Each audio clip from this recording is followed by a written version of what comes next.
Marlene and Tommy were both volunteers that I worked with, and this isn't going to be up here, who are both wonderful people. And when I saw them on the brochure for the program for today, I thought, wow, they couldn't have picked two of my volunteers that are least alike.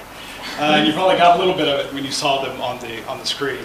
I remember Tommy's partner in particular, because Tommy was in the first training group that I worked with when I first came to Peace Corps. And his partner at first was a brand new mayor, former police chief, as I recall. And all I remember is that every single time I saw him, he was in this bright, almost scarlet red shirt with this unbelievably shiny black suit. And he'd come up to me every time he saw me, and it was all of like that high, but tough. I mean, I know he could lift me. And he'd come up to me and just start firing rapid fire Romanian at me. And Peace Corps does a great job of training their volunteers in language, and they do a very poor job of training their staff. So, I would say, da, da, da, da, da.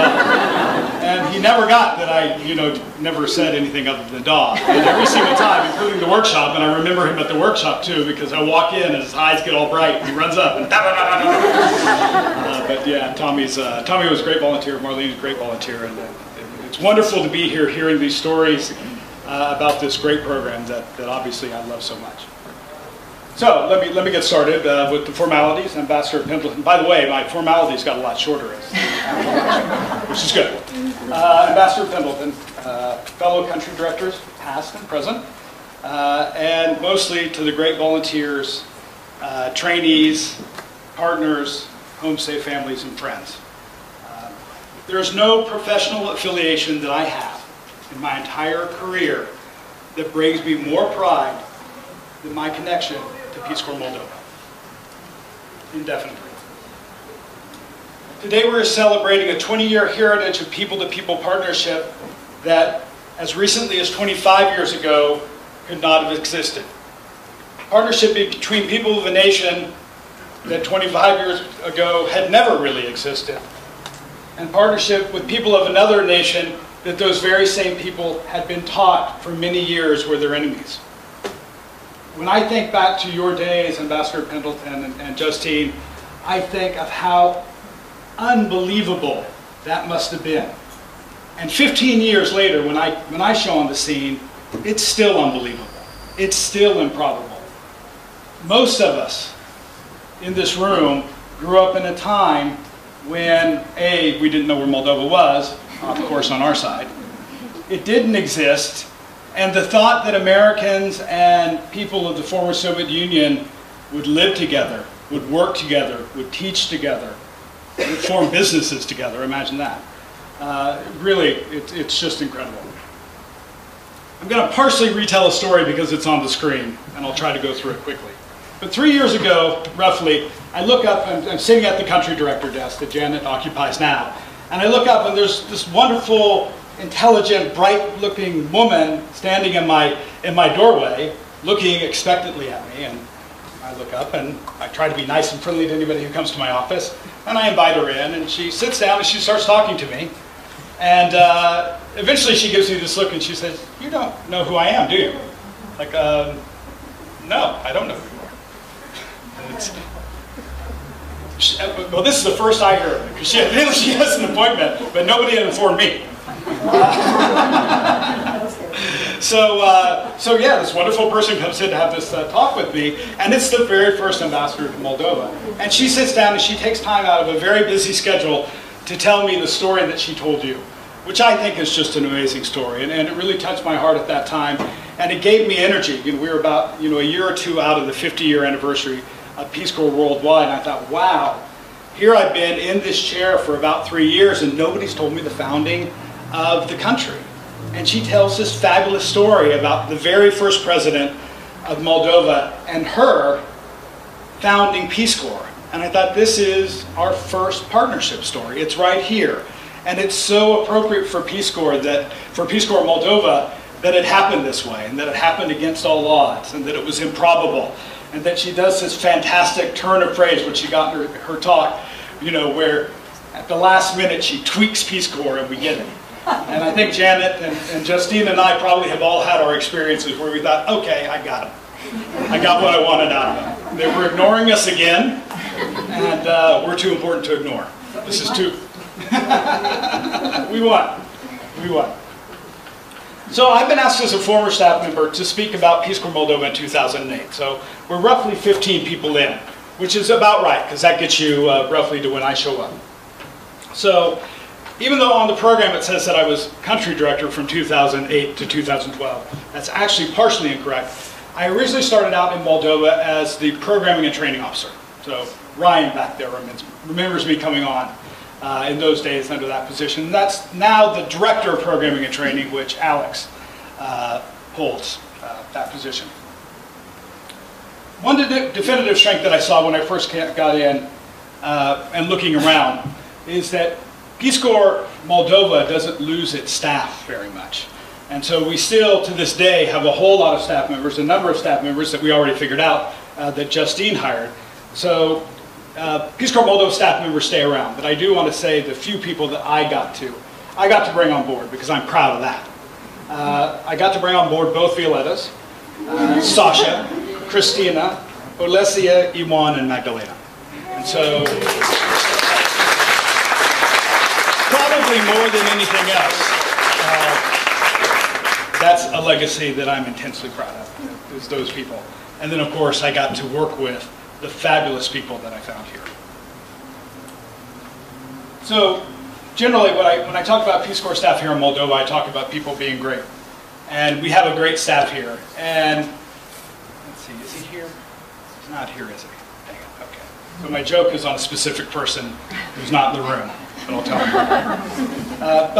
By great staff, I hope you all understand that I mean all the staff in Peace Corps Moldova, and that absolutely positively is true. And I hope the staff here who are hearing me say this today will also tell you that I said it all the time. So this isn't new to them. But I was going to make this joke on one person who probably would hear, okay, Jeffrey said great staff, but, because that's the way he is. But I'm not joking, but I don't mean any exceptions. So, as I said, the program that we have today and the program that I found at that time were basically the same. We had 4 projects. We had a TEFL project, we had a health project, we had a CD project, and we had what at that time was called agribusiness and agricultural development. 3 of these projects were led by the exact same people that they're being led by today. So Nina, Elvira, and Vitaly. There was only one male in that group, and he's the male I was talking about. And 2 of the 4 program specialists are still with us today, Nina and Lucia. And so great people that I've had to work with. And that was my staff at that time because I was director of programming and training. So before I came out to Moldova, I was given a briefing by, and I was hoping Regional Director Loman would be here today so I could make fun of her, because it's been a while since I've been able to do that. But I was briefed by the regional director at the time, which was not her, although he had been her regional director when she was a country director in China. And he laid out very clearly to me that I had 3 tasks to do when I came to Moldova. I'm the deputy here, not the CD. One was, Jeffrey, we need 4 project plans for Moldova. Yes, sir. There are way too many volunteer committees. Okay, sir. And we need to have volunteers teaching English directly, or teaching, partner teaching English. Okay. I can assume that you'll be getting these things done and you'll communicate this to the director. Yes, sir. So I go out to post, and I was met at the airport by the then country director, Jeff Clark. And, you know, over time we get to talking, and I tell him that there are these 3 things. And the first one, it's like 4 project plans, great, that's why I hired you. Volunteer committees, I don't know about that. And good luck on item 3. Because I'm not sure if I like the idea anyway, but there's someone down the hall who's really not going to like it. So, and excuse me if I start really reading my script here because I'm walking on very thin ice. Because I'm talking about none other than the Nina Podhoroka. And I figured out when I was writing the story that I had 3 possibilities. If I tell this exactly wrong, she's going to glare at me, which most people don't know what Nina looks like when she's glaring. It's not nice. It's not nice. And if I tell it just right, I'll get no response, which, you know, that's impossible. And then if I tell it properly, I'm going to make her cry. Now, I think I'm already succeeding in making 2 of you, so I'm doing okay. Now, I learned very on from working with Nina that the best way to make her cry and make her angry is to try not to make her cry. So I'm not going to even go down that route. I'm assuming that this is an outcome of the story, and I even wrote it this way. The truth is, and I can say this about a lot of the staff in Moldova, but I'm picking on Nina today. The truth is, Nina puts every ounce of her being into Peace Corps.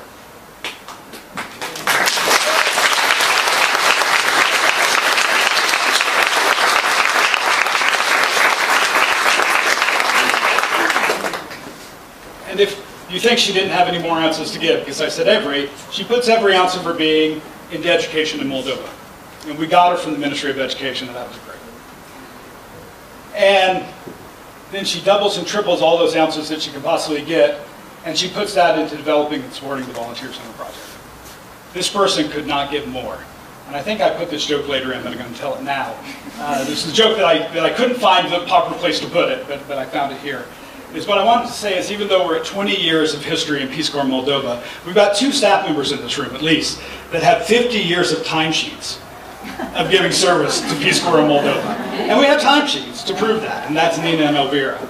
I mean, you know, you sign off week after week after week of 80, 120 hours from these women. And we all have 3 a.m. in the morning emails from their offices to prove it.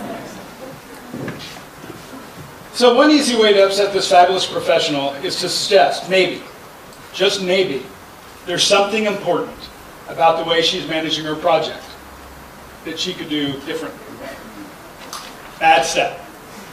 That was my task by the regional director.